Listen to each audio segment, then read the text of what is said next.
Hey guys, it's just me and Caitlin today. Ariana couldn't be here, but she wishes she could be. We have 4 questions, so we're going to get started, and Caitlin's going to introduce the first one. Okay. Vintage Hollywood says, is it okay to lie to your partner about certain things if it saves them from hurting their feelings or just hurting them in general? And she used the example of if you were smoking and your partner didn't like it, but you did it anyway, but you kept it from them. Is that okay? And I feel like it's never okay to keep things from your partner. And if your partner really wants you to stop smoking, like in her example, then I think that you should, because you should really try and do that for someone that you love and care about so much. Yeah, I agree that no. Okay, there's like white lies where it's like, do I look fat in this? No, that's a white lie. And white lies are just little lies, so you don't hurt that person's feelings.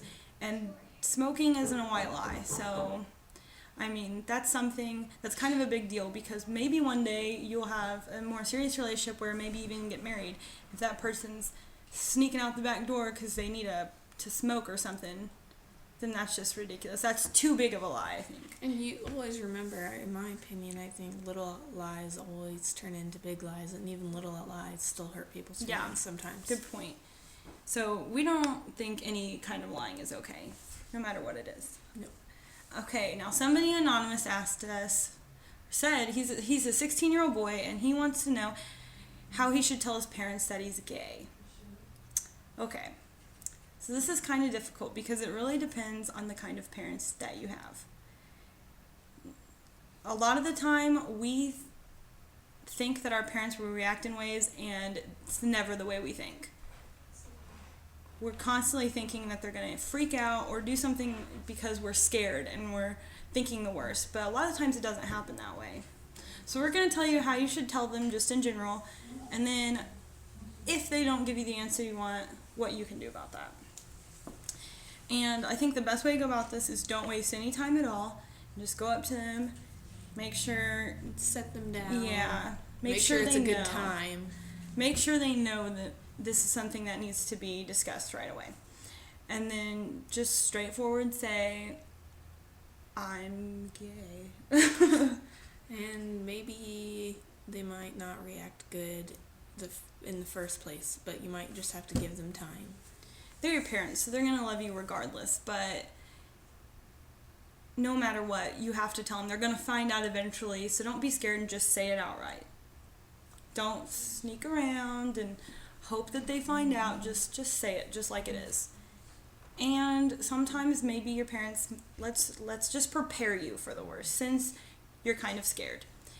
If they do kind of freak out about it, you have to be prepared to handle that in a way that's not dangerous to yourself, because that's happening a lot now. So we don't want it to hurt you, because a lot of people will accept you no matter who the people who are not accepting you are, even if they're your parents.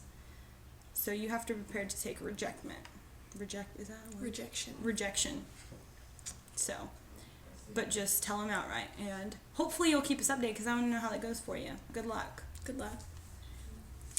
Our next question is also from an anonymous user, and they are wanting some healthy tips on losing some weight so they can look good for their winter formal. And I think the best way to lose weight is to just eat healthier, smaller portions.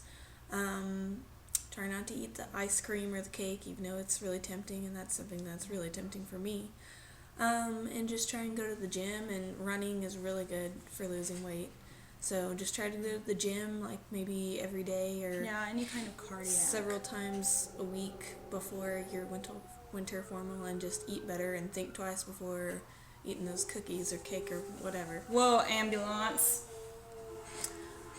Okay, I have some tips for you as well. Like she said, portion control is huge, because if you may think that you're not eating that much, but just a little bit of a bad food can be a lot for your body to take in. Another thing is drinking that water, because that flushes out all the toxins, all the bad stuff that you don't want in your body. Exercising, here's the biggest deal. People think that there is such thing as spot reduction. Like you can work one part and just get rid of, like you focus on one part of your body. But if you are paying attention to your entire body, and eventually you'll lose weight. But don't like just work that, you know what I mean? Yeah. And another thing is, like she was saying, don't snack on that cake or that ice cream. You should snack on healthy things. Like if you feel hungry, snack on some fruit or some veggies, and that'll help you out. I hope that helps for you. I do MyFitnessPal, and that really helps me keep track of what I'm eating. So if you go to myfitnesspal.com, maybe it'll help you out some too. Let's see. Another anonymous user said she's in grade 10 and she's not very outgoing, but she wants to make some new friends. It's hard that she's not bubbly and ecstatic. She wants some advice on being more outgoing so she can make new friends. That's nice. That's a good question. Because when you come out of high school, you're only in 10th grade, and that's a really hard spot to be in. Whenever I came out of high school, I was so busy because I was starting college and getting married, and so I didn't have all my same friends around me. So I was trying to make new friends in college, and that was really hard too. So, but it's okay. It's okay if you're not bubbly and exciting all the time. You can still make a lot of good friends. So, here's a little bit of advice, like being in school. Here's something you could try. You start a new class, ask somebody who sits near you or somebody also in that class for their phone number. So in case you guys need help or one of you misses a day of school, you guys can help each other out. And use that to your ability. Is that right? Yeah. I can't talk today. So use that and, text them and talk to them, and eventually that turns into something more and hopefully a friendship. That works out a lot for me. I made a couple good friends that way, so. Yeah, just always remember to be yourself and not try to be somebody else when you're making friends. Let's see. Just because you're not outgoing doesn't mean you can't just chat with someone.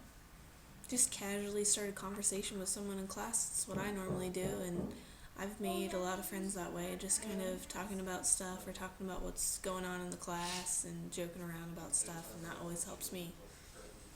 You may have more in common with that person than you think, so hopefully we've helped you a little bit. Good luck with that. So you guys need to ask us more questions. Follow us on Tumblr. It's aladiesopinion.tumblr.com. Some of you are asking questions on Ariana and I's separate Tumblrs. You can still do that, but we're trying to push you to use that Tumblr specifically. You can also, for those of you who have us on Facebook, ask us there or ask us on YouTube. Bye, guys. Bye.